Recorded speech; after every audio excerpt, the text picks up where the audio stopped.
Welcome to LiveDaf, your online Daf Yomi Shir. Shalom Aleichem and welcome back to today's Daf Hayemi. Zevachim Daf Pei Aleph. We begin on Pei Aleph, Amud Aleph, around halfway down the Amud actually. Amar Abaye. This relates back to yesterday's discussion. We had a mix-up between two bloods.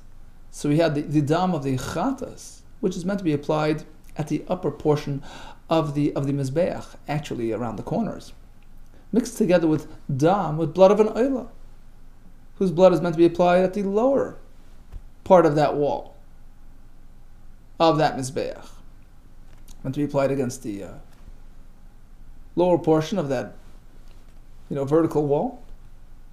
Two different locations. What do we do? Okay, so the Chacham say, you pull back. Nothing you can do. Either way, you're at a loss. You can't just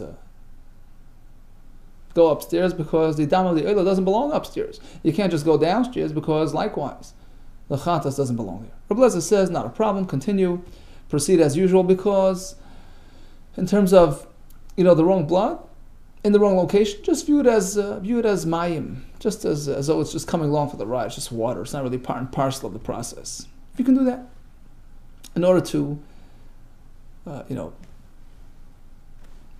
successfully process both karbanos. Okay, says Abaye, that's only an issue. If the bloods that mixed up here were initial chatas blood with initial oila blood, what does this mean?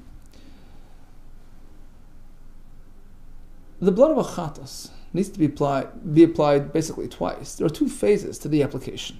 The primary application is at the upper part of the mizbeach wall, but then we have leftovers, shiraim, are meant to be poured down on the yisoid, on that foundation, on that step which protrudes from the mizbeach wall, right near the floor. We want to apply it on that, horizontal surface, on that step. Likewise, when it comes to oila, there is the primary blood application, this time against the vertical wall, the bottom portion of that wall, and then the shiraim go on the bottom, on the step. So if we're speaking before he even started processing the chatas of the oila, so now we have a disparity, a big gap in terms of location. Tchilas chatas v'oila, the primary chatas v'oila blood need different locations. Chatas upstairs. The oila needs the bottom portion of that vertical wall. Aval soif chatas v'oila, but suppose he already fulfilled that primary blood application of the chatas up on top. He's left with leftovers, shiraim of the chatas, which are meant to go downstairs on that yisoid. V'oila, mixed in with primary oila blood, which is meant to go against the wall. Close enough. Divrei HaKol all agree it's okay. Just apply this mix against the wall, near the step. So you have now fulfilled the oila requirement, which needs to be against the wall. And ultimately, you have also fulfilled the pouring of the shiraim requirement for the chatas, because although not pouring it directly on the step, on the foundation, but it's close enough, and Rashi says it's going to trickle down. The blood is anyways going to trickle down to the yisoid. That is not considered a shinui mokum. You haven't really done it in the wrong place. It's close enough. Ultimately, it gets there. So in this case, there's no issue. Aval seif chatas v'oila.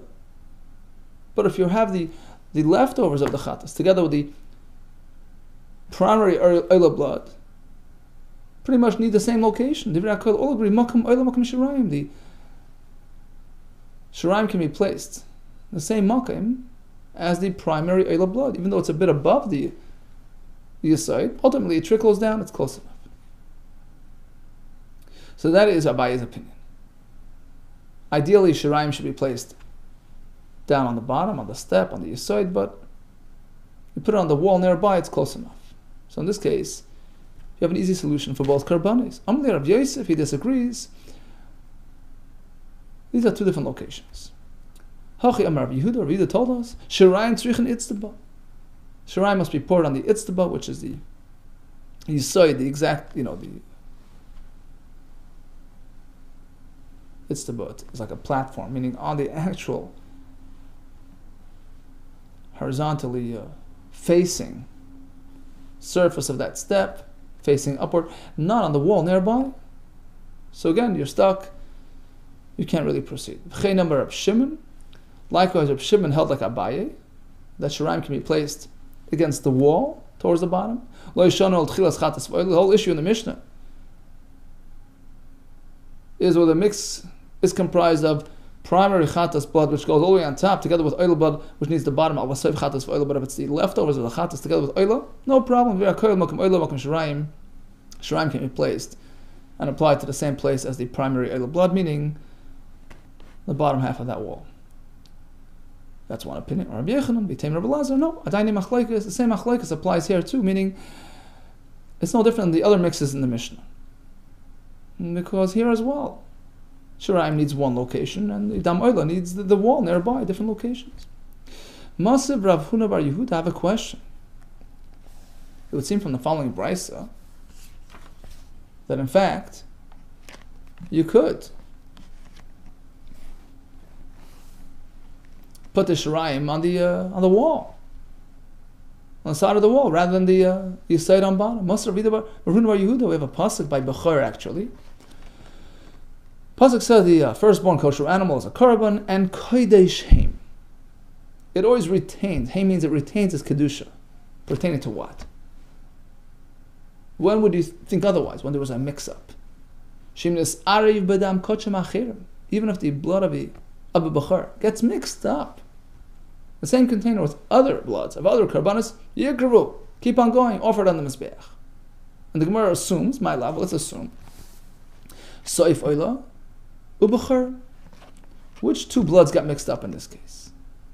The remnants of the oila, which needs pouring of the shirayim on the bottom, ubechor, and the primary, initial bechor blood, which needs the side, the wall of the mizbeach. Apparently, the address is the same. Ushmamana, we can learn from this price and from this pasuk that shirayim can go on the wall as well. Makam oila, makam shirayim. The shirayim can be placed where the oila is placed, where the bechor is placed, on the wall. Loi, no, who says? We're talking about that case. Tchilas oila bechor. We're speaking that what two bloods got mixed up? The initial oila blood, which needs the wall, and the initial bechor blood, which needs the wall as well. We're not speaking about shirayim. Says the Gemara, well, if that's the case, that's a simple mix with a simple solution. They both have certainly the same exact identical address. And they're meant to be applied to the side of the wall towards the bottom. What's the issue? Why would you need a special pasuk for that? I mean, well, my Kamash, what's the point of this pasuk, of this brisa? Oh, my Kamash, I want to tell you, there's no nullification, even if it so happens that one of these two bloods, in terms of quantity, overshadows the other. There's way more oila than bechor. Don't think there's bittul baroiv, that the smaller amount gets cancelled out and bottle. The ein oilen mevaten zezer. You're teaching us that oilen, meaning carbon, proper carbon material, such as in this case where you have proper bechor blood with proper oila blood, don't cancel each other out. They retain their distinctness, their identity. They maintain their position. Is that the point of the pasuk? And that allows us to proceed and process them both properly. Oh, that's old news. That halacha, we already know from Yom Kippur. We have a pasuk by Yom Kippur. The kain mixes together the huge amount of blood coming from a cow together with the small amount of blood of the goat. Mix it together, you pour it on the mizbeach. Right? Clearly, there's no cancellation. There's no batal b'raiv, despite the disparity in terms of quantity. So that halacha is learned from there. Why do we need another source for the same point? That oilin mevaten zeh. Answers the Gemara, you're right, we have different sources. Different opinions, different sources. Tanoi, we have different Tanoim. Some learn it from this source, some from the other source. For whatever reason, and we're going to see soon why he prefers his source over the other one. Okay, so we thought we had a raya regarding the precise location of pouring shirayim, but actually it didn't really pan out because we're not speaking about shirayim. Rather, primary, main bloods, they got mixed up. And the point is, there's no bit. Continues the Gemara, Masiv Rava. I have a question on those opinions that insist that the shirayim have to be poured on the platform only, on the step, rather than to the side of the wall. Masiv Rava, we have a pasuk by the Karban Oila, which reads like this: V'krivu b'nei Aaron Adam, which means they'll collect the blood. V'zorkas Adam, and they'll apply the blood to the mizbeach. Matam loim adam dam. Rashi explains, the word dam in this pasuk seems redundant because, of course, what then are they collecting if not dam? What then are they doing zrikon if not for dam? So why the word dam once and again? Matam loim adam dam. The answer is, it's coming to teach us that even if the dam of the oil gets mixed in with other blood of another oil, or even an asham, or even a bechor, which actually has a different method of application than the dam of the oil. The oil needs to be done on the corners, 2/4. The bechor needs just one application. How do we know that? We just keep on going and process the bloods. We learn that from dam. Why twice dam? They're addressing different levels of mixes, less complicated and more complicated. So actually Rashi's Ger says as follows. If you drop down to the Rashi on the bottom of Pei Aleph on the base, on the bottom line here, Hachi Garsina, you see on the bottom line it says Hachi Garsina. So Rashi has a Ger says as follows. According to Rashi, it reads like this: how do we know that if the dam of the oil got mixed in, this Arab dam oil with other dam of another oil, with dam Tumura, or the dam of a Tumura, which is sort of a copy of an oil, dam oil with dam chulin, or the oil blood in regular chulin blood, sheyikrevu, you can just take it and put it on the mizbeach. And that's why the pasuk stresses dam, which means to say it retains its identity, retains its status. And we're going to say later what this means is that it's not going to be batal, even though one type is more than the other. It's not batal. And the Gemara continues, according to Rashi, to read like this. So if we look at the Rashi on the top of Pei Aleph on base, we'll see how Rashi dictates the Gemara going forward. So that's a simple mix. Oila with oila. Oila with Tumura of the oila. Oila with chulin, which really doesn't present a great conflict. Why? It's a more simple mix. Why? Yachal enli ela elu. Yukarvu. Perhaps only in these mixes you can proceed. Why? Because the other blood doesn't really oppose this blood of the oila. Because truthfully, even if this mix-up would have occurred during their lifetimes, an oila animal with another oila animal, etc., you can just be makar of both. So the conflict isn't so great. They're compatible with each other. Likewise, if the bloods got mixed up, you just keep on going. What about a more complicated mix? Minayin afilu nis'arav ba'asham. So the dam of the oil got mixed in with the asham blood, which is a totally different type of carbon.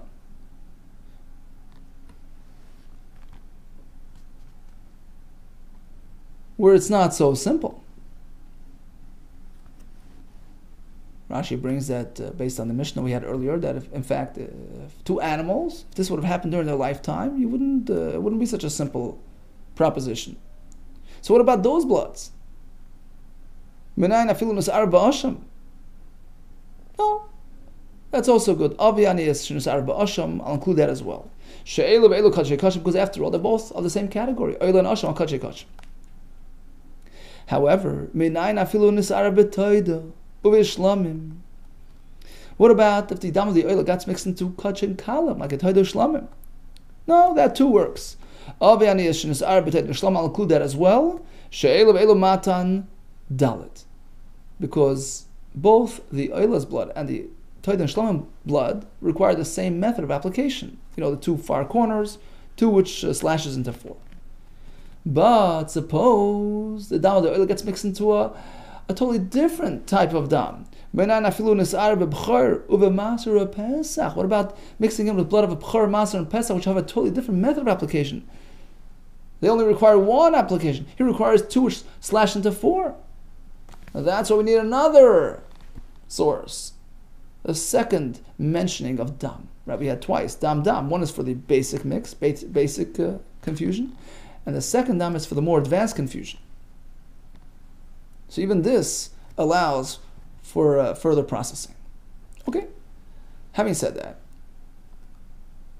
where are we holding in the process of the oila? My love, let's assume soif oila b'char. When we speak about a mix between oila and b'char, let's assume the dam of the b'char has not yet been processed at all. It needs the initial application, which is on the wall, on the side of the mizbeach, versus the dam of the oila is speaking already after the initial application was done on the wall, and now we have shirayim, which is meant for the bottom step. The Brisa seems to insinuate that their locations will now coincide. Right? You take the mix and put it on the same place, on the step, or on the wall. Now the b'char needs the wall, right? So apparently he's putting it on the wall. And that will somehow count as a fulfillment of your obligation to apply the shirayim down on the bottom. Apparently, shirayim can go on the wall too. Shemamina, we can conclude from this, makam shirayim. Shirayim can be placed against the wall, which is where you typically place the primary oila blood. In this case, what we mean to say is the primary b'char blood, which also goes on the wall. Apparently, it's the same place. Lo, says the Gemara, tchilas oila u'b'char. Just as the b'char's blood had not yet been processed at all, likewise the oila's blood. It's awaiting the initial application. So certainly now they're both coinciding perfectly. Both the oila and the b'char's initial blood goes on the wall. That's not an issue. Okay, so if it's such a simple case, why even discuss it? Ma'ikeh mashma, what's the point of the brisa? What are we learning from this pasuk? Location is compatible. So what's the issue? What should be the issue? Once again, are we coming to learn that there's no bittul taking place? Even though quantitatively one is more than the other? Well, that's old news. That's learned from the other pasuk. You're right, Tanoi. We have different opinions in terms of sourcing this same halacha. Actually, we have three now, right? Some learn from there, some learn from there. For a total of three possible sources. One is Yom Kippur, the mix of the par and the sur. One is Dam, just learned. And one is Kodesh Shem, that we learned before. Now we're going to try to explain why each opinion preferred his over the other one. V'hani Tanoi, the other two, why didn't they go to Yom Kippur?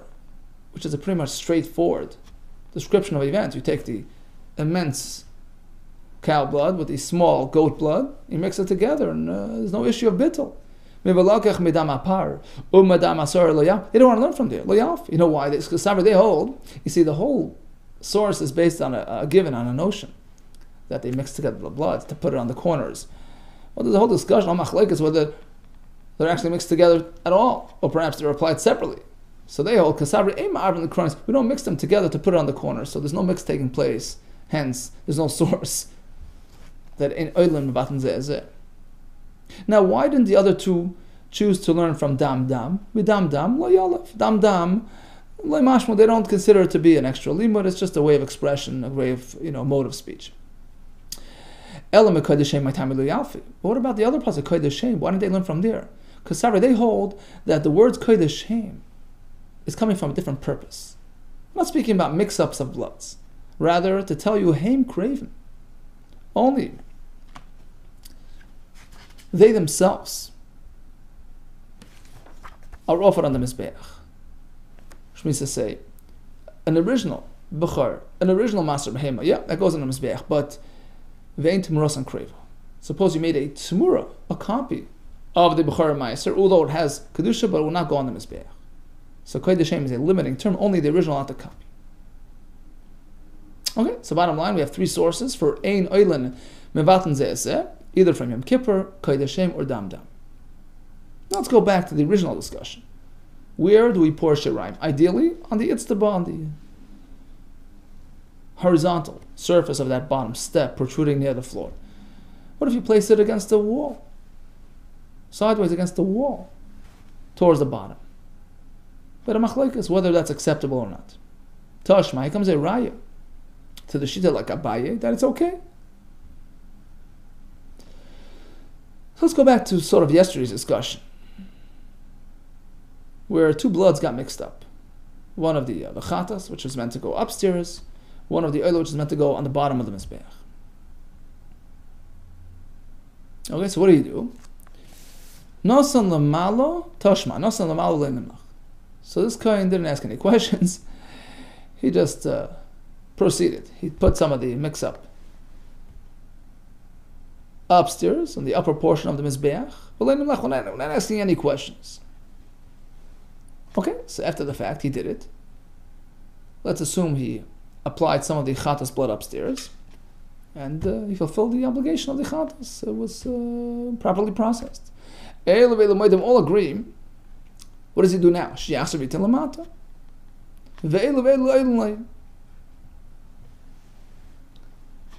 He proceeds and puts some of the mix on the bottom of the mizbeach, right? On the bottom part of that wall. And now he has accomplished twofold. First of all, he has now applied both phases of the chatas application, upstairs and downstairs. Upstairs was primary, downstairs was shirayim. And he also applied some blood downstairs, right, on the side of that wall, which is a fulfillment of the oil obligation. That's where the oil goes. So let's assume, in fact, as we just suggested, that the mix was comprised of chatas and oil blood. My lab, let's assume the Arav chatas v'oil. So primary chatas blood with primary oil blood. And once he actually placed some blood on the upper part of the mizbeach, that is a fulfillment of the chatas application. Now the leftover chatas blood in this mix is called leftovers. And the Raisa continues and tells us, well, Uktani, it says, all agree, he continues on and places some blood against the bottom half of the wall, which will be a fulfillment of oil obligation, and likewise of the shirayim of the chatas. Apparently, shirayim can be placed along the wall, not only on the bottom step. Shmamino mokum oil mokum shirayim, that the shirayim can be placed where the oil is meant to be placed, along the wall. Kiyasar Rav Bar Yosef. Actually, when Rav Yosef came from Eretz Yisrael to Bavli, he says, Rabbi Yisai, no, not so quick. Amar, he says, Amri Marav and Eretz Yisrael, they explained otherwise. The Bryce is speaking about a totally different case, which does not relate to our question of Shirayim and its location. Why? Here, what are we speaking of? A different type of mix occurred. Listen to this. There are two types of chatas, right? There's the chatas chitzayna, whose blood is meant to be placed on the external mizbeach, which we typically speak about. And we have chatas apnimis, some unique chatas whose blood is meant to be placed inside in the heichal on that mizbeach. However, even the chatas apnimis is leftovers, right? Even the chatas apnimis, its leftovers is meant to be taken outside. Okay, so the chatas chitzayna has two phases in terms of its application.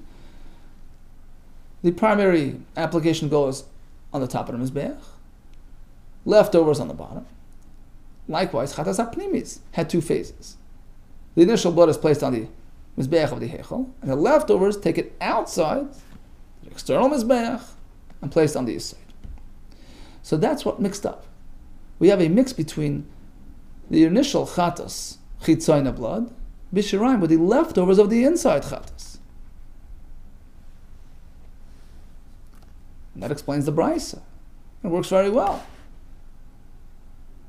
Because what happened here? Without asking any questions, he proceeded.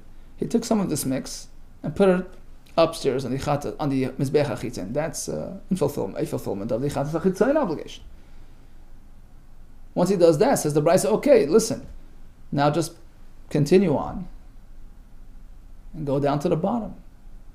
And when we say bottom, we mean all the way on the bottom, on the east side, because now what does he have in his hands?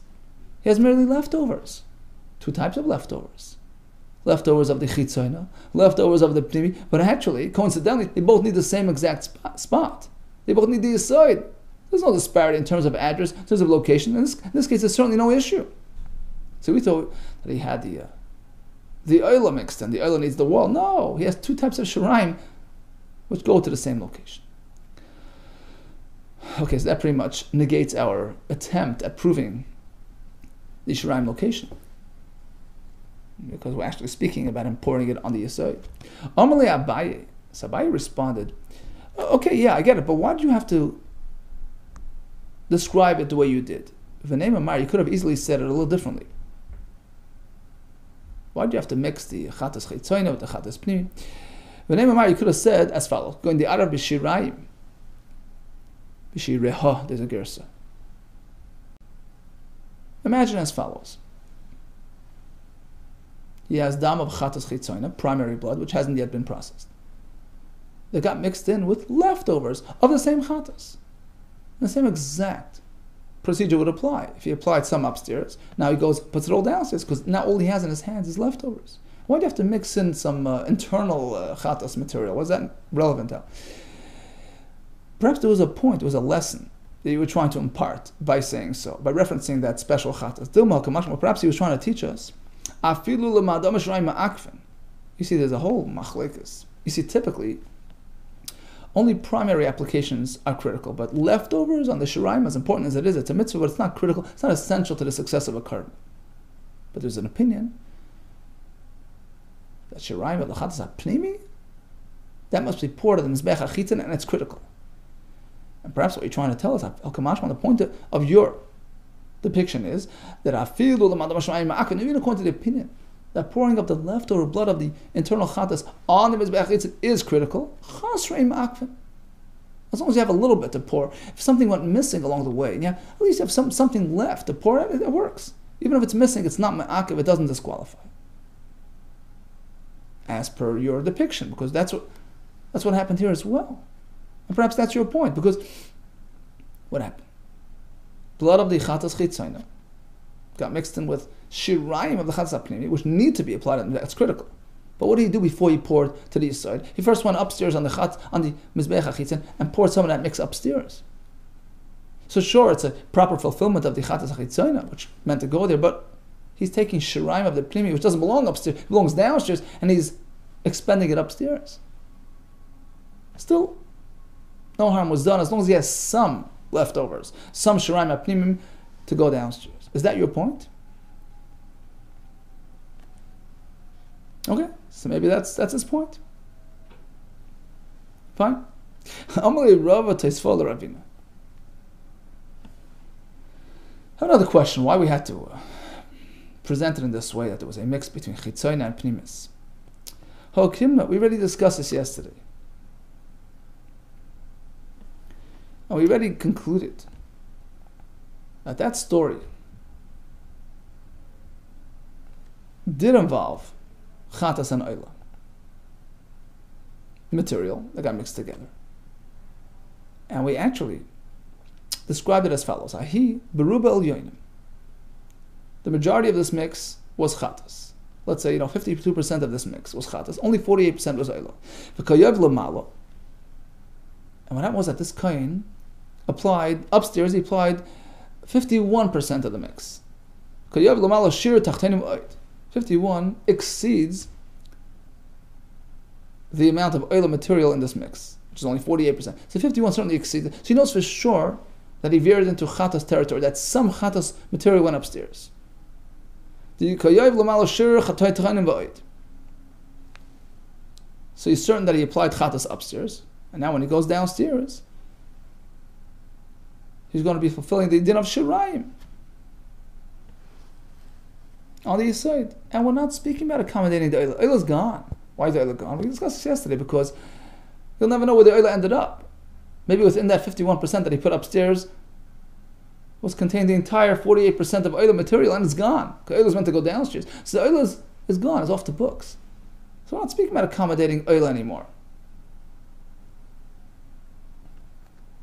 So the whole raya falls away. We had a raya that, look, he's applying oila material with the shiraim at the same place. Apparently shiraim can go against the wall. We're not speaking about accommodating the oila.